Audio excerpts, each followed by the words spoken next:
The Mouse and the Frog. Once upon a time lived a mouse and a frog who were the best of friends. The frog liked to talk to his mouse friends so much that he would hop out of his pond each morning at 8 a.m. to visit his mouse friend's house. It was not a big house. It was just a medium-sized cozy hole in the side of a tree about 20 minutes away.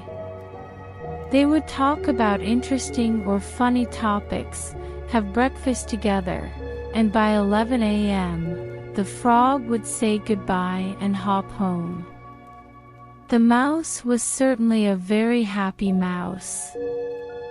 He was so delighted about his frog friend's daily visit that he was unaware that his friend was slowly getting more and more upset with him with each passing month.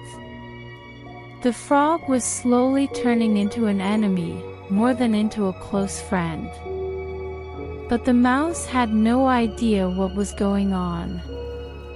Why was the frog getting more and more unhappy, you may ask? Well, the frog felt hurt because although he visited the mouse every single day, the mouse had never once made an offer to come to visit him at his house. No, not even once. Why is Mouse hesitant to come to my house? Does Mouse think that I live in a smelly house? Is my house too low class? Is Mouse embarrassed to be seen in public with me? Does Mouse think I'm penniless and I can't afford to feed him? There were too many questions being raised in the frog's head. One day, the frog felt that he had been humiliated enough. So, during that day's visit, he decided to do something drastic.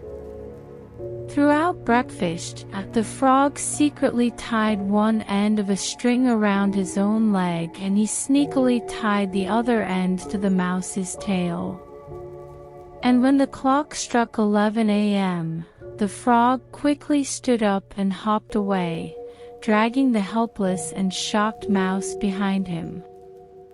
Soon, the frog reached his pond and dived deep into it. The mouse tried to free himself but couldn't, and soon he sadly drowned. His poor tired body floated to the top. Within minutes, a muscular hawk flew by and spotted the mouse's body that was floating on the pond's shimmering surface. The hawk swooped down swiftly, grabbing the mouse in his talons, and flew to the branch of a nearby tree. The frog, of course, was hauled out of the water too. He desperately tried to free himself, but he simply couldn't do it. The hawk could not believe how great his day was as he laughed heartily.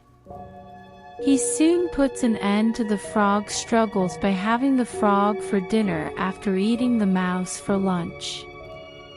In Africa, they have a saying that goes, "Don't dig too deep a pit for your enemy, you may fall into it yourself." 1. If we have a bad feeling about someone's intention of doing a good deed, we should perhaps just let it go. We can't see his or her intentions, which are deep in his or her heart. So, let's not imagine what the real intentions are. Only Allah knows. The Prophet said, "Beware of suspicion, for suspicion is the most false of tales." Do not seek out faults, do not spy on each other, do not contend with each other, do not envy each other, do not hate each other, and do not turn away from each other. Rather, be servants of Allah as brothers.